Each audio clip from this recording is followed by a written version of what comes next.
Bismillahirrahmanirrahim. Sebelumnya saya gunakan dulu bahasa Melayu. Kita ini satu tanah cuma dibedakan sama border. Kita di satu rumpun, satu suku. Nah, tadi datang ke depan, saya lihat Prof. Evan nyambut kami itu pakai bahasa Melayu. Jadi dari tadi dengar bahasa Inggris simpel lah kalau saya. Baiklah, tapi karena draft student speech ini udah saya buat 10 hari 10 malam. Jadi sayang kalau saya tak baca dalam bahasa Inggris. Jadi izinkan saya menyampaikan dalam bahasa Inggris.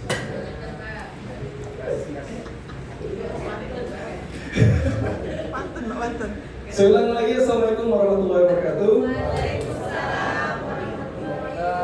Salam sejahtera untuk kita semua. Saya dengar juga ada salam di sini, namanya salam Sarawak Maju Makmur, betul kan? Ya, salam Sarawak Maju Makmur. And very good afternoon to our lecturer, dosen kesayangan kita, Ibu Erni. Tepuk tangan untuk Ibu Erni yang sudah bawa kita ini kurang lebih 70 people, 70 student. Kita perjalanan dari kampung itu 12 jam tempuh dari kampung kami namanya Kabupaten Ketapang ke Pontianak terlebih dahulu 12 jam. Habis itu dari Pontianak baru kita ke sini lagi pakai bis 7 jam. Jadi sekitar 19 hours. Nah, makanya kalau lihat muka-muka kamu ini pada capek semua, pada letih semua. Kalau kami enak, ya kalau kami dari malam via Air Asia, via flight, via air. Kita cuma 28 menit sampai sini. Ya, kalau kawan-kawan 7 jam, saya tahu. And my fellow student of University Tanjung Pura, Pontianak, Indonesia, and also my fellow student from UNIMAS, Gabriel, Jeremia, Kumarsan, and Amira. Jadi kalian ada teman-teman yang nanya sini tadi nama satu namanya Amira.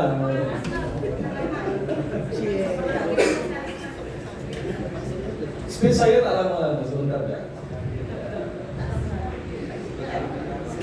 First of all, I would like to express my deepest gratitude for this wonderful opportunity. It is a truly an honor to stand here today in front of you all, in front of brilliant students from both University, Universitas Tanjung Pura, and UNIMAS. Applause, strong. Kita jangan dukung, kalau tadi dicakap ya. And this is also actually my very first time abroad. And my first stamp in my passport is Sarawak, Malaysia. So I will be grateful for this moment. And then right away, I've been asked to speak here today in front of you. And if my voice shakes a little, don't worry, it's not the microphone, but it's me to try calm.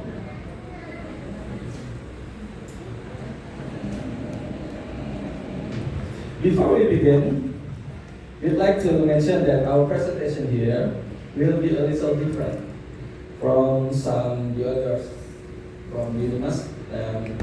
They speak about source paper, but we from Untan, it's like idea, it's like knowledge sharing. So maybe the materinya agak beda. Susah saya juga dalam bahasa Inggris, ini saya pakai bahasa Melayu. Our focus today is more sharing ideas and knowledge, exchanging insight, experience, perspective that we hope can inspire and broaden our collective understanding. Today, we are going to talk about something that makes the world move. Apa dia? Money. Duit. Ringgit. Rupiah. Nah, that's. But not just about any money. It's about the future of money. In a world that's going digital, decentralized, and dynamic. And money has always evolved in civilization, from shells and gold to paper and plastic, and now to gold and joystick. We used to hold money in our hands, count it, feel its weight, and see its shine. Now, we hold it just in our palm. In numbers, in apps, in screen of life. And soon, perhaps, only in our minds. Where values move the speed of thought and transaction happen without borders, without barriers. This is era where the values become virtual and trust become digital. Where algorithm replace bank teller, where data becomes currency, and security means more than just a lock. It means encryption, identity, and trust. Money is no longer just what we earn or spend. It was we share, we store, and how we connect in this digital ecosystem. From barter to blockchain, our journey with money is not just about technology. It's about how humanity keeps refining trust, reinventing value, and reimagining the future of exchange.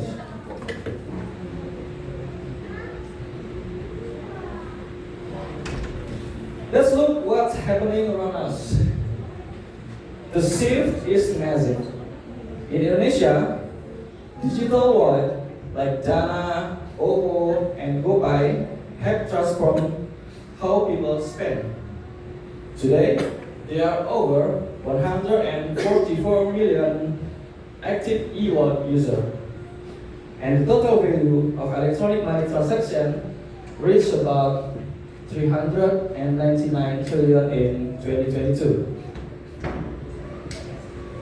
A number that continues to grow every single month. Meanwhile, across the border here in Malaysia, apps like Touch and Go e-wallet already have over 15 million users nationwide, according to recent reports in 2024. The platform now records over 15 billion ringgit Malaysia. Is that correct? 15 billion ringgit Malaysia in transaction every month. A clear sign that digital payment have become a major part of everyday life in Malaysia. And now, closer to us, right here in Sarawak, the state government developed its own e-wallet. It's called Sarawak Pay. That's right? Yes. Now rebrand as SPay Global. I'm trying to install, but it requires some ID. So, I can use it. Now rebrand as SPay Global, a symbol of how local innovation can meet global technology. Even if the official data for Sarawak usage isn't yet public, the adoption trend speaks for itself. More and more people in Sarawak are leaving cash behind, embracing digital payment for transportation, shopping, even utilities. So yes, money is no longer just national. It's become universal. But here, the real question. If money is now digital, where does trust come from? In the past, trust come from kings, banks, printed notes. Today, it's come from code, from blockchain, encryption, and data. Remember this, even the strongest blockchain can replace a moral compass. Technology may create security, but only human can create honesty. Because the future of money isn't about smarter system, it's about stronger values. No, my friends, this is where we come in. We, the youth of Indonesia and Malaysia, are standing at the front line of a digital revolution. You don't need a big office or fancy suit to shape the future of economy. You just need Wi-Fi, just need creativity and courage. Just imagine, in Pontianak, young developers are creating payment apps. In Kuching, students are designing fintech solutions. And together, we are not just using money, we are inventing what money means. And let's stay grounded. Technology, as powerful as it is, but it can also create a new gaps. Not everyone has access to digital tools or stable internet. That's why digital inclusion is the new frontier. It's not enough to make money digital. We must make opportunity digital too. Because the progress isn't when the rich get richer, but when the poor can finally connect. Ngerti tak kawan-kawan? Ngerti ya? Melamun-lamun semua. Nampaknya ngantuk. Okay, next. So, what will money look like in the next decade? Maybe we'll trade digital token instead of cash. Maybe our online reputation will become a form of credit. Or maybe one day we can buy nasi goreng with AI coin. But itu teman Malaysia ya, tak? Teman yang lain ni tengah ngantuk semua ya. Money is not only strong as the trust behind it.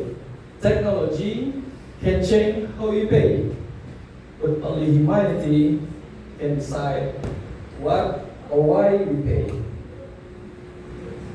So here, my message for all of us today. Let us not just be the user of technology. Let us be the architect of it. Let us design a financial world is not only fast, but fair. Not only smart, but sincere. Because the digital future, trust, empathy, and ethics will be the most valuable currencies of all. My friends, as we stand between two nations, two cultures, and one digital destiny, remember this.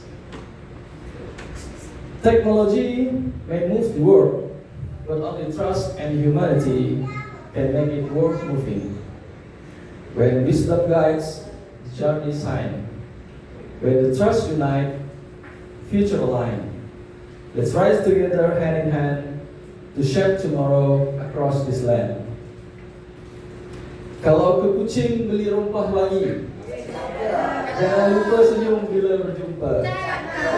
Uang boleh jadi digital dan canggih sekali, tapi nilai manusia tetaplah yang paling utama. Thank you and terima kasih. Itu kata orang Air Asia tadi malam. Dia bilang thank you and terima kasih. And maybe the future of money and the future of us be bright, portentous, and full of purpose. Assalamualaikum warahmatullahi wabarakatuh. Salam sejahtera, salam Sarawak maju makmur. Adil Kak Talino, Baca Robin Kak Sarungga, Masengat Kak Jubata. Be fair to others, reflect yourself in heaven, and breathe with God. Thank you. Alright, so there was an insightful presentation from Mr. David. So, yeah. Ya, silakan. Tapi tolong dalam bahasa Melayu saja.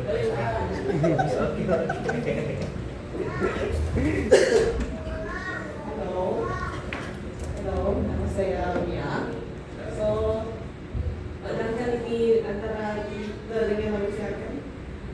Adakah kan sekarang di zaman digital, macam mana kalau kurangkan possibility scam? Ya,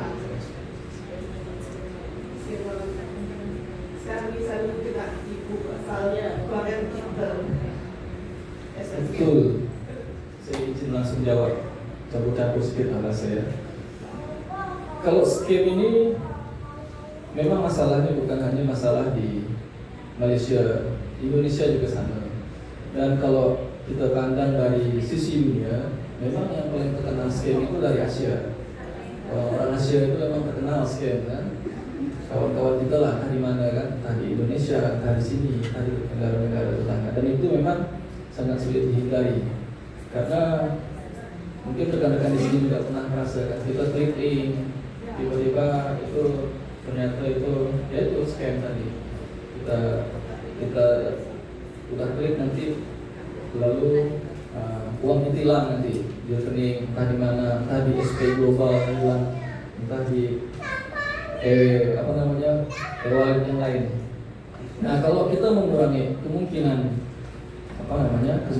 scam itu, ya tentu yang pertama peran pemerintah juga penting. Nah, kalau kami ini kebetulan di kelas ini rata-rata orang pemerintah semua. Makanya umur kami ini umur di atas 35. Nah, kalau umur kakak sini barangkali umur 25, 27, kalau kami umur 35. Ada yang paling tua sini umur berapa tuh? 55 atau berapa tuh sini. Nah, tapi kalau urusan scam ini memang susah kita nak hilangkan. Saya pun nak jawab di mana tuh bingung kan. Karena semakin tinggi teknologi, semakin canggih teknologi, semakin canggih juga mereka. Kita bingung juga saya mau jawab. Jadi pula karena kebetulan kita di sini fokusnya di materi yang saya sampaikan ini hanya fokusnya kepada untuk katakan pertumbuhan ekonomi atau mengurangi gap yang terjadi antara daerah yang benar-benar digital atau digital. Nah, kalau untuk masalah scam tentunya ini hal baru lagi. Barangkali yang boleh menjelas nanti rekan-rekan di master of technology, master of apa. Barangkali demikian tanggapan dari kami. Mohon maaf kalau kurang menyenangkan. Terima kasih. Alright, so I have one question for me. So now like we're in the era of digitalization, and sekarang ini kita lebih ada dengan, especially on the e-wallet. Yes, e-wallet. So now like currently in Sarawak, actually we have another apps kita panggilnya Sarawak Pay and Go. So that's another app. Also Sarawak Pay Global. Kalau di Sudanjo mostly they using Touch and Go. Kita di sini pun ada juga punya Touch and Go, tapi cuma yang kita terlalu it's not that common to be used here. So now like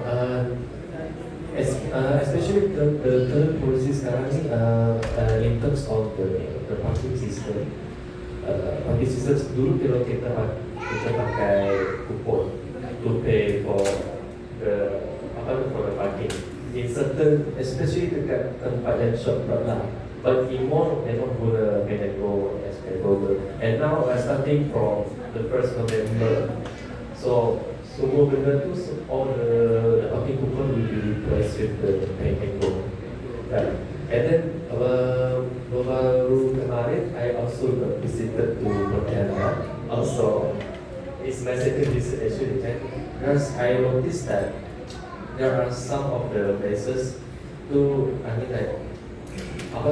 dia parking system punya payment tu is they still using cash, is it? Or does they adapt with the the wallet?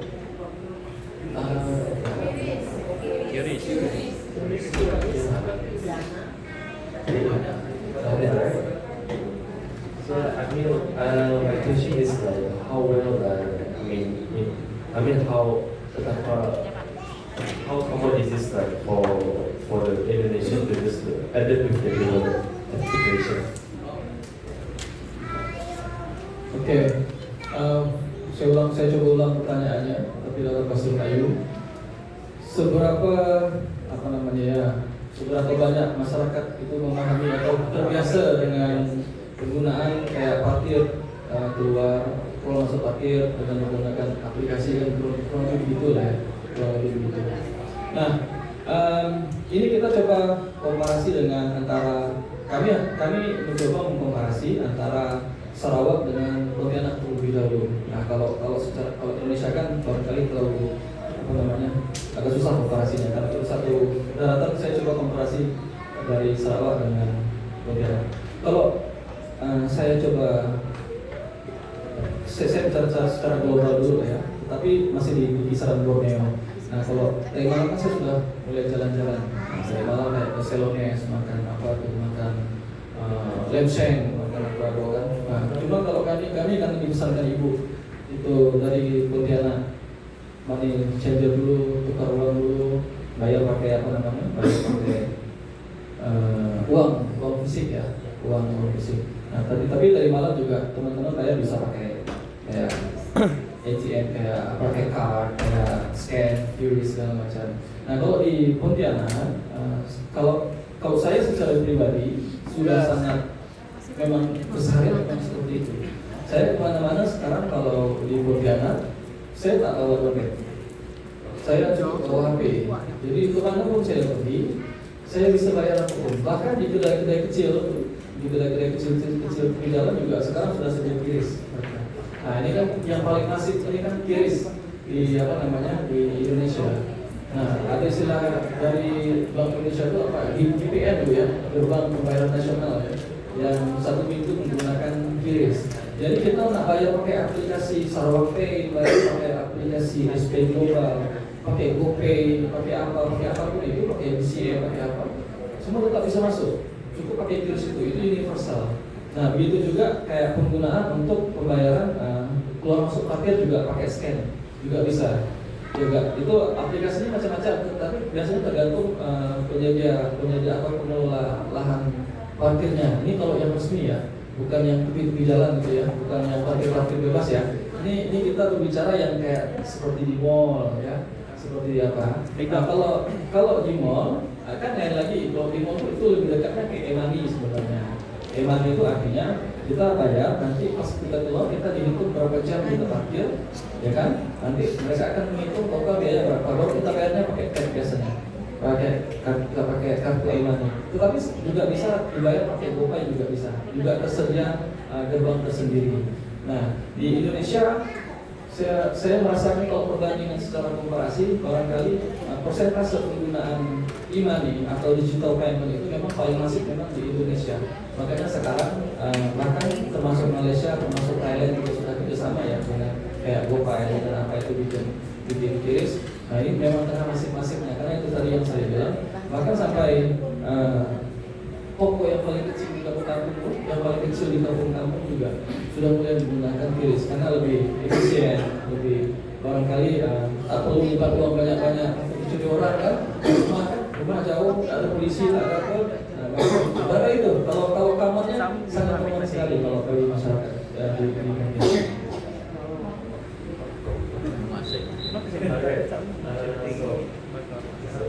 So I think that's all for our Q&A sessions, or I think that's all for our session for today. So I think we can wrap up our session for now.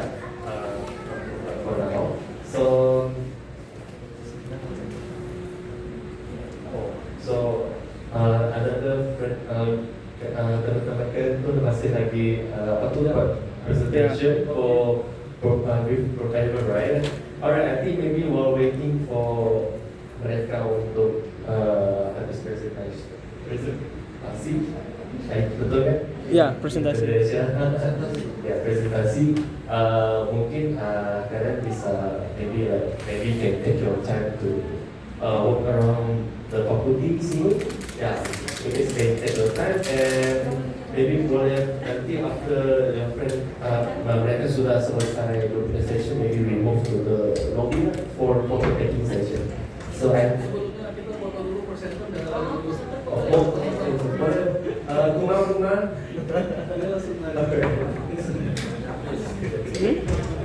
Kumar. Kumar. Foto presenter. Okay, presenter. Alright.